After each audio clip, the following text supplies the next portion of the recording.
Hello. Hey, Good So good morning. to see you. Good morning. good evening Good where you are. afternoon. Yeah, good. Yeah, exactly. Good afternoon, good evening everywhere. That's right. Thank you so much for joining. Um, so today we have two-time U.S. national champions, two-time world medalists, three-time Grand Prix Final silver medalists, two-time four continents champions, two-time Olympians, and the list goes on. Please welcome Madison Chock and Evan Bates. Thank you for Thank having us. you. Thank you so much. It's really my pleasure to have you with us today. And thank you also for agreeing to join us in our next skating event in Egypt. We're really delighted whenever we're able to finalize the schedule. Yes. So before we jump into the story behind the story of the Egyptian snake dance, can you tell us how did you get into ice dance and how long have you been a team, please? Well, I started ice dancing when I was 13. I moved to Michigan from California, Mm-hmm. and I just really fell in love with the sport. I had been doing singles previously, and Okay. I found it so much more fun to skate with a partner and do lifts and all the footworks. I felt like it was a very creative vein of ice skating, and so I was very excited about starting it. Great. And I started ice dance when I was 9. I had been doing singles also since I was like 4 or 5 years old. And then I just got really lucky and had some ice dance coaches move to my local rink in Ann Arbor. And they took my sister and me as their very first students. So Oh, wow. kind of, yeah, we were just really fortunate and yeah, lucky. That's great. So how long have you two been a team then? Since 2012. 2011. Oh, 2011. 2012 was our first Right. nationals. Yeah, summer of Yeah, 2011. July. Oh, very good. Excellent. Thank you. That's great to know.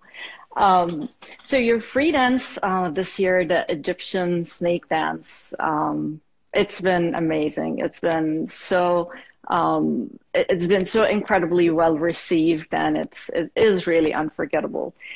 Could you tell us the story behind it, the story you're telling on the ice, and the importance of storytelling in figure skating? Yes, well, Marie France came up with the concept and the story behind the music. We really love the music, and we found it initially, and it really stood out to us. And we're like, we need to make something with this because it's really special.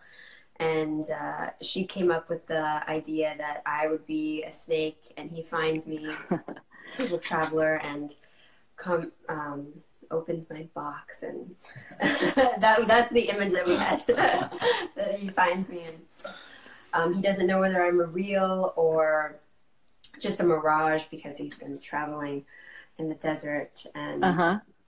but then he becomes a charmer and charms me, and we kind of dance and find a relationship between a snake and a man. And as I evolve into a woman throughout the program, our relationship becomes more intricate and playful. And yeah, so that's the main story. It's so cool. It's really yeah, it's really unforgettable, and I think like the whole skating community really loved it and appreciated it so much. Uh, Um, so a little bit more about the music. The music is very creative, as you said. It was a medley of three songs, yet it's seamless. Like you can't really tell. It's really very beautifully well put together. So a little bit more into the detail. For example, let's focus on your hair. I And love sorry, the Evan, sorry we covered your face. We it's still love you, but just the hair is just fascinating. Like how long does it take you to do, and who came up with it? It's really amazing. well, it surprisingly doesn't take as long as you would think. Okay. It's pretty simple. YouTube tutorial. Yeah, She needs to do a YouTube tutorial. Really? Get the look. Yeah, I will do a YouTube tutorial on how to get the look. But it's very simple. It's just you just need a bunch of small hair bands, and then I would just pull all the hair through, and it took me about, I don't know, at the longest, maybe 25 minutes when I was really fiddling with the shape in the back, because sometimes it would go crooked to one side. I'd have to try to figure out how to manage it. Whose idea was that? Well, Marie and we started a little board on Pinterest for hair ideas, and this was one of the inspirations. So we went. It's cool. There. Thank you. It's really, really cool. How about the costumes and the idea behind it? Yeah, I've been working with a costume designer for a long time, Matthew Carone. And so I designed the look that I wanted, and then from there we collaborated with him and his team to create the dress that you see there, and it was absolutely stunning. When I first saw it, I couldn't believe that was going to be my dress. The hours that went into it, the hand painting and the hand stoning, it was very I was very impressed with his team. They did a phenomenal job, and they've been doing my costumes for years, but this was a really special piece, I think, and I'm so grateful that we were able to make it happen. It's truly special. So what is now the importance of storytelling in figure skating and ice dance? It is so important, and I think really that's something that we are starting to use to our advantage more and focus a lot more, and especially since moving to Montreal. Just working with a new team of coaches has inspired us, and when we select music now, we really don't just pick the music without having a story in mind. And I think that's like, without the story, that the program could never be what it is. Mm-hmm. So it's very important in figure skating in general, but especially in ice dance, I think. Excellent.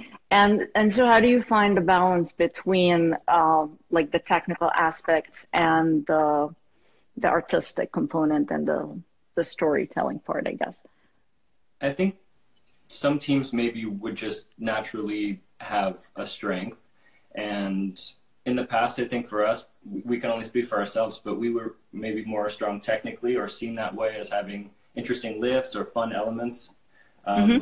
So we worked really hard to develop the artistic side, and it's definitely like a two-sided thing. I think if one skater is just really artistic but not technical, or really technical and not artistic, they will never be the full skater they can be. Yeah, it's a very delicate balance, I think, that you need to find to create that special feeling for a program. And you find that as you advance as a skater, of course, that these skills advance with you, right? Like you become a better storyteller, so to speak.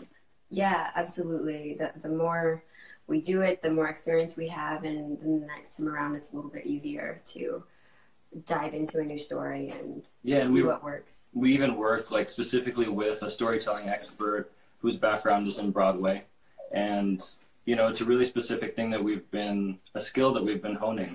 So yeah, Emily is her name, Emily Jose. She's amazing. We love her. Wow, that's fascinating. That's really the first I hear of this. That's really cool to know.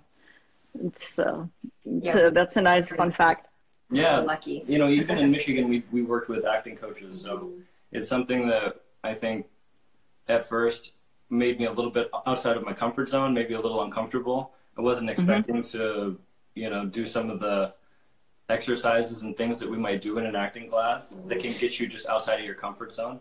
And now I just love it. I look forward to it so much, and that's just, I think, part of the development of being an ice dancer. Yeah, because you think, oh, I'm a figure skater, I don't need to act, but in figure skating, it's such a unique sport where you're a performer and an athlete. So you do need to know how to act and portray your story, or share with the crowd how you want to feel. And I'm sorry, make them feel. Make them feel. Yeah. And so it's very important to know how to use your face and your body movements specifically to portray that. Excellent. Well, that's definitely one of your greatest strengths, and you really took us into the Thank you.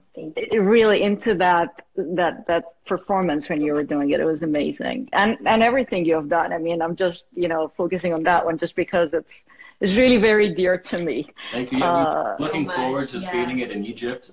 Yes. We envision it happening, and it just feels like it's going to be really special. It just we can't wait for that day to come. Definitely, it's going to be so well received, and it's going to be very, very special for us too. And we're so looking for it. So, speaking of your visit to Egypt, what is the most thing you're looking forward to, and what do you expect? Oh my gosh. I don't know. I think the thing I'm most excited to see might be the pyramids and the tombs. Oh, sorry, Henry. That's okay. I washed them yesterday and I put them in the dryer, and he figured out where they are, so he can see them. So he's in the laundry room just barking. Yes, I do the same with my dog. I hide things in the laundry room. Yes. Yeah, usually when we have like an online class or an Instagram live or some type of I'm so sorry. interview, we put our boys in the other room and shut the door, and then they aren't as distracted. So we were talking about our trip to Egypt. I'm sorry. Yes, that's it. I think I'm most looking forward to just experiencing a new culture. It's a country I've never visited. I've read and heard from others that there's nothing like it. Actually, my aunt and uncle recently went on a trip, and they knew that we're planning to go, so they sent me like their whole itinerary with notes on every place they went and like a photo album. So yeah, we're really looking forward to it, and we're taking suggestions too. Like you were so helpful. Yeah. You spoke earlier about like what we should do and what we should expect, because we really we're very inexperienced when it comes to actually visiting Egypt. Well, we're so looking forward to your visit for sure, and to have your performance, and maybe to have like a nice photo shoot by the pyramids. That would be stunning. That would be so cool, unforgettable. Yes, we can't wait. We can't wait. So what advice do you give young skaters in Egypt who are just starting or around the world? What advice do you give them? I would say, have fun. It sounds like a cliche, but it really is the most important thing. And we've learned that over our long careers. And we're still even today, learning. Our priority is still to have fun, you know, and sometimes we have to be reminded of that when we get too stressed out about competitions coming up or skating is, making us feel down. We always are reminded by our coaches to have fun. Mm-hmm. And that's something that I think is maybe lost along the way as you get more competitive. It's not often that your coach will just say, hey, are you having fun? Can you have more fun? And that's what we love about our coaches. And also it's been a revelation to us that we always knew that like having fun is just the most enjoyable way to spend your time, but it also has led us to be more productive, more successful. And yeah, I'd say have fun to all the young skaters in Egypt and around the world. Yeah, I feel like having fun was really the foundation of our partnership. That's why we got along so well. That's our chemistry. We just had fun together skating, and we were excited to learn and excited to be at the rink and just be around each other and enjoy what we do. Yeah, it's so important to just surround yourself with people who you like spending time with. And that's what the rink environment is like here in Montreal for us. We love the people we train with. We love our coaching team, and we're excited to go to the rink every day, which makes isolation really difficult. But to keep in touch with everybody. But yeah, we're really missing going to the ice rink every day because it's what we love to do. Yes, definitely. That's great advice, to have fun and to enjoy what you do. That's great. So best advice ever, I suppose. What are you doing now to stay fit in isolation, to keep up so that when you're back on the ice, it's you don't feel like you missed much? Yeah, well, we're very lucky also because our coaching team, our amazing coaching team, which we've spoken many times already, they have set up Zoom classes with the coaches, and so our week is actually like pretty busy. We have dance classes, like hip hop, ballroom. We do Pilates and yoga, ballet, like, and we're working out. And we're working out with our trainer still. So we're training. It's all at home. Yeah, yeah. Just a lot more off ice training. Obviously, that's what we're limited to right now. But it's so great because you get a chance to work on things that you wouldn't necessarily have the time to do, and go back to your basics and your foundation, and make sure that you have a really strong base. And we're finding that there are some holes in our dance knowledge that are being filled right now, and so it's really great, for when we get back on the ice. That's good. Yeah, I'm sure you can't wait, and all the skaters can't wait as well. We hope soon. So I think, would you like to take comments or questions from the audience maybe for a couple of minutes before we close? Yeah, that sounds great. I see a lot of hearts. That's great. I've seen before. You're awesome. I've seen Madison. How do you look so good? I'm keeping the comments in my head. If anyone has any questions. Yes, please. It's a golden opportunity. You should tell them about the video that you're planning to do. The video you want to do for your... Oh, yeah. I think I'm going to do a makeup tutorial for my freelance makeup. Oh, that's so cool. Oh, that will be nice. Yeah, my daughter made a comment about your the eyeliner for the snake dance. It was so nicely done. Thank you. Yeah, I'll do a tutorial. Yeah, say hi to her for us. A look. Yeah, say hi to Sophia.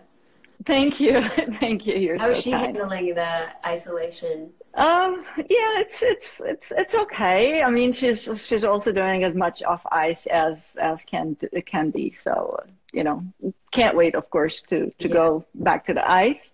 So same. I see a question. Do you speak any other languages? No, we don't. I'm learning French right now on Duolingo. Great. Trying to take advantage of the fact that we're in Montreal, a French-speaking city. How's that going? The progress is slow. Especially since we're in isolation. I'm sure. With anyone who speaks French, apart from my friends at the Ice Academy, but yeah.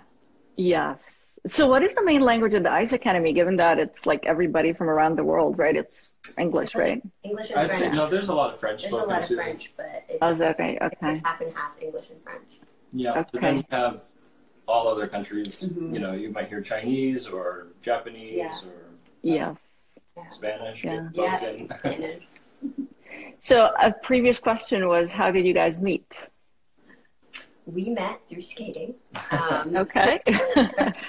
Skating at different rinks when we met. I had moved to Michigan. I was training with my former partner, Greg Zerline, and Evan was in Ann Arbor. And back then, we all used to hang out a lot, even like through the different rinks. It was a very tight-knit group of skaters, and so we would have a lot of group get-togethers, and then that's how Evan and I really got to know each other and met. Yeah, I can't remember like specifically the first time that we met, but yeah, I mean, our first, photo together is from like 2006 or 5 or something. So wow. We've known each other for quite a while. Very good. Wow. Well, this has been amazing.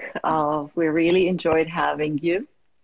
Thank you so much. Yeah, it's been really so inspiring. I see it's like you really inspire so many people, so many skaters around the world, and we thank you so much for everything. And we can't wait to meet you in person in Egypt. Yes, looking forward to it. We're very much looking forward to it.